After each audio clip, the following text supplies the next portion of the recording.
Hello friends, स्वागत है Arvind classes के इस यूट्यूब चैनल में।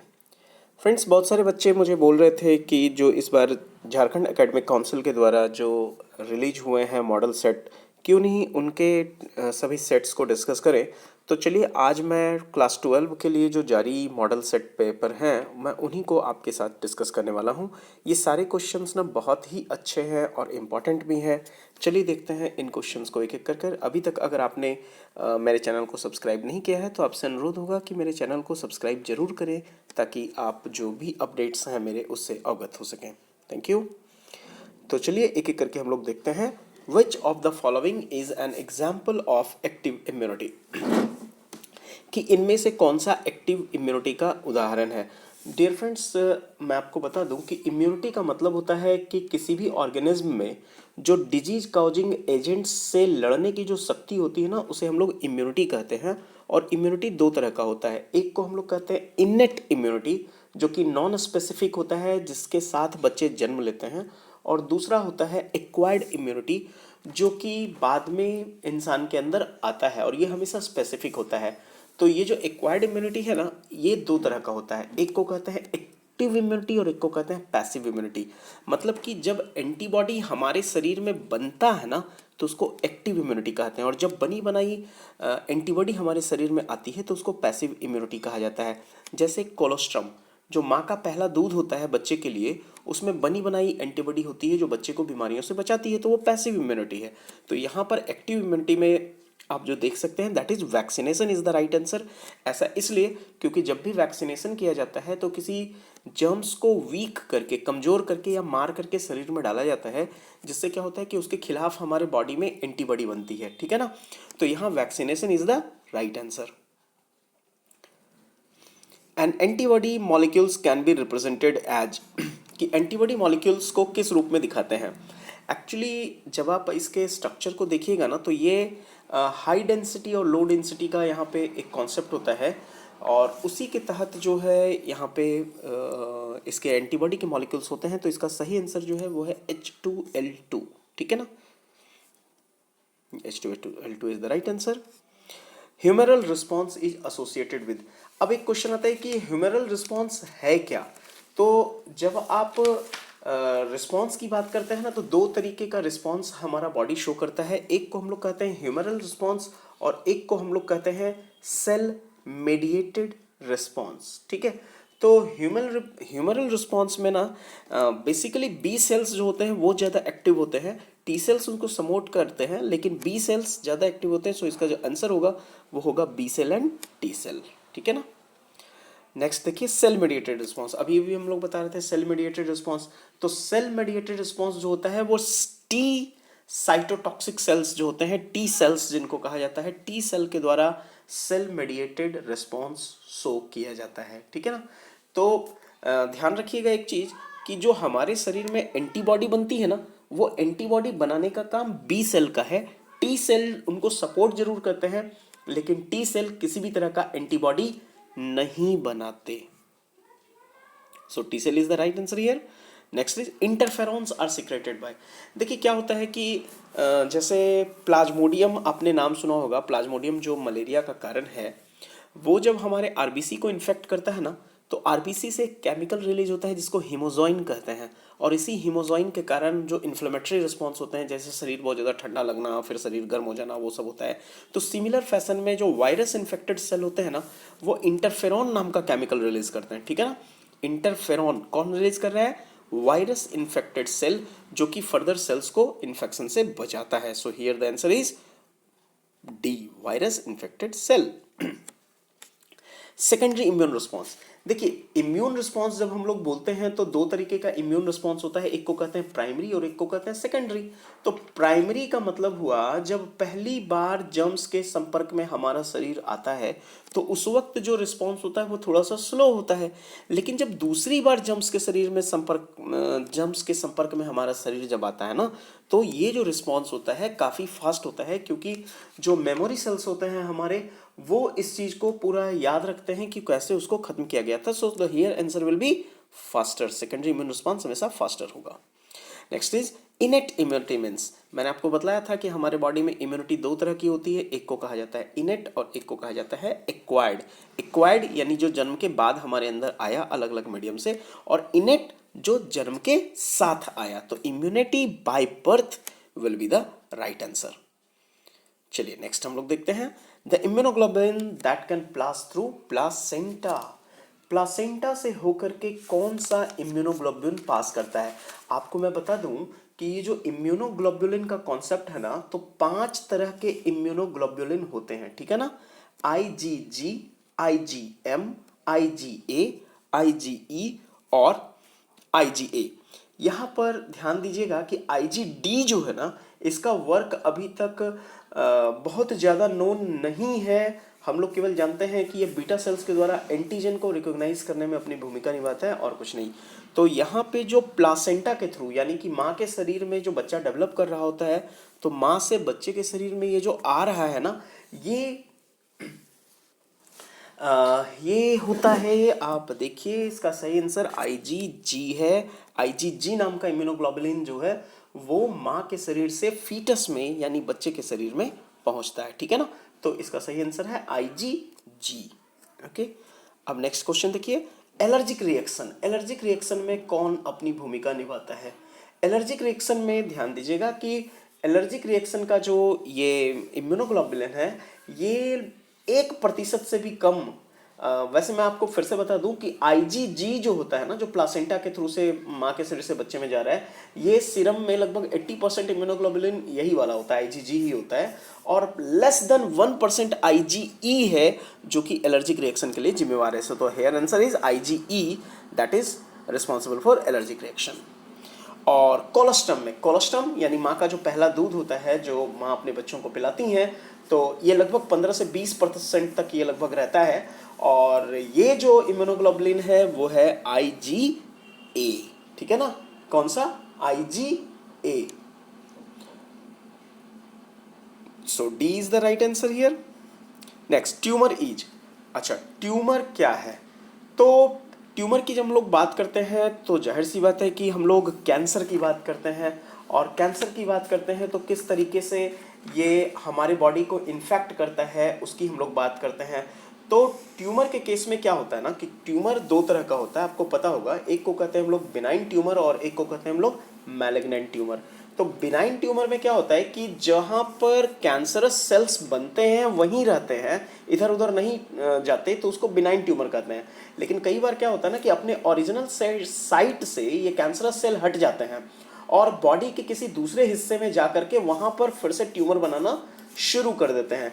तो इस तरह के कैंसर को हम लोग मैलिग्नेंट ट्यूमर के नाम से जानते हैं। तो दो तरीके के ट्यूमर हुए, एक बिनाइन और दूसरा मैलिग्नेंट। तो यहाँ पे देखते हैं इसका सही आंसर क्या है कि group of cells who have lost the property of contact inhibition.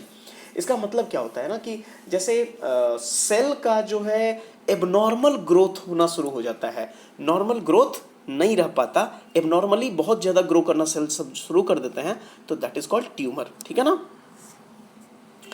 Type of tumour, type of tumour में मैंने अभी आपको बताया था कि इसमें बेनाइन और मैलिग्नेंट दोनों होंगे। दोनों में अंतर क्या है ये भी मैंने आपको बताया। बेनाइन का मतलब हुआ कि कैंसरस सेल जहां बने वहीं ग्रो किए वहीं रहे, इधर उधर बॉडी में नहीं गए। लेकिन मैलिग्नेंट ट्यूमर के केस में क्या होता है, ब्लड सप्लाई के साथ या लिम्फोसाइट्स के साथ ये टहलते हुए एक जगह से दूसरी जगह बॉडी के अंदर चले जाते हैं और जहां भी फेवरेबल प्लेस मिला वहीं पे ग्रो करना शुरू कर देते हैं। So answer here the answer will B both of the above. Next is excessive and longer consumption of alcohol. अरे यार, सबसे खराब चीज़ दुनिया की ड्रग्स और एल्कोहल तो हैं ही, आप तो जानते ही हैं, इससे हर तरीके का प्रॉब्लम होता है। सो यहाँ पे answer all of the above होगा। इससे सेरेब्रल हेमोरेज हो सकता है, रेस्पिरेटरी फेल्योर हो सकते हैं, लिवर सिरोसिस तो खैर लिवर डैमेज है ही। एलिसा, बहुत ही अच्छा क्वेश्चन है। ELISA is based on the principle of, ELISA यानी कि enzyme linked immunosorbent assay. ये वो टेस्ट है ना जो एड्स के लिए किया जाता है, ठीक है ना। तो एड्स को डिटेक्ट करने के लिए किया जाने वाला बेसिकली ये टेस्ट है, और इस टेस्ट में जो हम लोग देखते हैं वो एंटीजन एंटीबॉडी रिएक्शन को हम लोग लेकर के चलते हैं, ठीक है। Next question is Widal test is associated with, Widal test या वाइडल टेस्ट जो होता है आपको पढ़ा होगा आपने कि ये जो है टाइफाइड के केस में होता है। टाइफाइड, तो आपको टाइफाइड के बारे में पता है आपको? टाइफाइड एक कम्युनिकेबल डिजीज है जो कि साल्मोनेला टाइफी नाम के बैक्टीरिया के द्वारा बेसिकली होता है, और एक और बैक्टीरिया है साल्मोनेला पैराटाइफी, ठीक है ना। ये दोनों फ्लैजिलेट बैसिली बैक्टीरिया हैं जिनके कारण टाइफाइड होते हैं, ठीक है। और इसके सिम्टम्स की अगर हम वो लोग बात करें तो टाइफाइड में आपको पता ही होगा कि इसमें फीवर्स आता है, हेडेक होता है, भूख नहीं लगती, ठीक है। और हमारा जो ब्लड है ना, ब्लड और इंटेस्टाइन मेनली इससे अफेक्टेड होते हैं, ठीक है। So the here answer is typhoid. DNA fingerprinting works on the principle of DNA fingerprinting। DNA fingerprinting जिसके जरिए हम लोग जो है एक तरह से बोला जाए तो जैसे हमारी फिंगरप्रिंटिंग होता है ना कि वो किसी आदमी का एक आदमी का दूसरे आदमी से मैच नहीं करता, तो उसी तरह से क्या होता है ना कि यहाँ DNA फिंगरप्रिंटिंग की बात करते हैं तो हम लोग बात करते हैं कि फादर मदर का DNA जो है वो बच्चे से मैच कर रहा है या बच्चे का DNA उसके सिबलिंग से मैच कर रहा है, तो DNA मैच करवा करके भी हम लोग कई बार बहुत सारे डिस्प्यूट्स को सॉल्व करते हैं। तो यहाँ पे जो प्रिंसिपल काम करता है इसके पीछे वो है DNA पॉलीमॉर्फिज्म, ठीक है। DNA polymorphism is the right answer. The term codon is associated with, codon actually क्या है ना कि कोडॉन में तीन तीन नाइट्रोजनस बेस का ग्रुप बनता है, ठीक है ना। कोडॉन में 3 नाइट्रोजनस बेस का ग्रुप बनता है, और कोडॉन की ज़रूरत क्यों पड़ती है उसका पीछे भी रीज़न है कि राइबोसोम जब प्रोटीन बनाते हैं ना, तो राइबोसोम को पता कैसे चले कि कौन सा प्रोटीन बनाना है, उसको बताए कौन, ये सारी चीज़ें। तो डीएनए से ये मैसेज जाता है आरएनए में, और आरएनए में मैसेज जो जाता है तो यहाँ पे बहुत सारे आरएनए होते हैं, आपने पढ़ा होगा एमआरएनए, टीआरएनए और आरआरएनए। तो बेसिकली यहाँ पे जो कोडॉन टर्म एसोसिएटेड है वो टीआरएनए के साथ है। कहीं कहीं पे ये एमआरएनए भी आंसर मिलता है, लेकिन tRNA is the right answer, और ट्रांसफ़र आरएनए जो है उसी से ये बेसिकली एसोसिएटेड है, ठीक है। So the answer is tRNA. Next है इनिशिएशन कोडॉन AUG। देखिए AUG इनिशिएशन कोडॉन है। यहाँ पे कोडॉन की जब हम लोग बात करते हैं ना तो टोटल 64 कोडॉन्स की हम लोग बात करते हैं, ठीक है ना। कितने कोडॉन? 64 कोडॉन होते हैं, जिसमें से इनिशिएशन कोडॉन एक ही है जो कि है वो AUG। लेकिन जब टर्मिनेशन कोडॉन की बात करते हैं ना तो 3 तरीके के टर्मिनेशन कोडॉन होते हैं, UAG, UGA और UAA। फिर से मैं बता रहा हूँ, UAG टर्मिनेशन कोडॉन है, UGA भी टर्मिनेशन कोडॉन है, और UAA भी टर्मिनेशन कोडॉन है। लेकिन अगर हम इनिशिएशन कोडॉन की बात करते हैं तो AUG ही इनिशिएशन कोडॉन है, और ये साथ में मेथियोनाइन जो एक अमीनो एसिड है उसको ये कोड करता है, ठीक है ना। So answer is methionine here. The total number of amino acids are 20 amino acids होते हैं, ये तो आपने पढ़ा ही होगा। चलिए नेक्स्ट देखते हैं। The process of replication proceeds in, here the right answer is A, ठीक है। Synthesis of DNA molecules from RNA molecule. RNA से जो डीएनए बनता है उसको क्या बोलते हैं? तो आरएनए से जो डीएनए बनता है ना, इसको रिवर्स ट्रांसक्रिप्शन कहा जाता है। क्या कहा जाता है? रिवर्स ट्रांसक्रिप्शन, ठीक है ना। और डीएनए से जो आरएनए बनता है उसको क्या कहते हैं? तो डीएनए से आरएनए ट्रांसक्रिप्शन, आरएनए से प्रोटीन जो बनता है उसको ट्रांसलेशन कहते हैं। ध्यान रखिएगा, डीएनए से जो आरएनए बनता है वो ट्रांसक्रिप्शन है, आरएनए से जो प्रोटीन बनता है पॉलीपेप्टाइड यानी कि वो ट्रांसलेशन है, वहीं आरएनए से जो डीएनए बनता है वो रिवर्स ट्रांसक्रिप्शन है। So the here answer is reverse transcription, ठीक है ना। नेक्स्ट क्वेश्चन देखते हैं हम लोग। In which phase of interphase the process of DNA replication takes place. आपको मैं बता दूं कि इंटरफेज है क्या। एक्चुअली जब 2 माइटोसिस डिवीजन के बीच में इंटरफेज होता है, जिसमें बेसिकली 3 स्टेजेस होते हैं, G1, S और G2। तो S फेज में जो है वहाँ पर डीएनए का रेप्लिकेशन होता है, यानी कि डुप्लीकेशन होता है। एक्चुअली होता क्या है ना, माइटोसिस सेल डिवीजन में जब होता है, सेल डिवीजन में तो क्रोमोसोम्स आधे हो जाते हैं ना। क्रोमोसोम आधे कहने का मतलब क्या है? आधे आधे क्रोमोसोम दोनों तरफ पहुंचते हैं। मान लीजिए 16 क्रोमोसोम रहते हैं तो 16 क्रोमोसोम बीच से टूट जाते हैं, और न्यूक्लियस में आधे आधे ही जाते हैं, जो 2 नए न्यूक्लियस बने। तो मतलब वहाँ 16 क्रोमोसोम तो रहेंगे, लेकिन उनमें मटेरियल जो रहता है वो आधा रहता है। तो ये आधा पूरा होता है एस फेज में, ठीक है ना। G1 और G2 फेज में सेल ऑर्गेनेल्स वगैरह और नेसेसरी प्रोटीन्स वगैरह बनते हैं, और एम फेज जो यहाँ पे है वो तो माइटोसिस का फेज है, डिवीजन का फेज है। सो answer is S phase. The phenomenon of incomplete dominance is observed in. Incomplete dominance का जो फिनोमेनन है वो यहाँ पे ब्लड ग्रुप की जब हम लोग बात करते हैं ना, तो ब्लड ग्रुप में कोडोमिनेंस का आता है। कोडोमिनेंस का जब एग्जांपल आपसे पूछेगा ना कि कोडोमिनेंस वहाँ पर हम लोग ब्लड ग्रुप को लिखते हैं। और जब इसकी बात आती है इनकम्प्लीट डोमिनेंस की, तो आंसर इज स्नैपड्रैगन। ठीक है।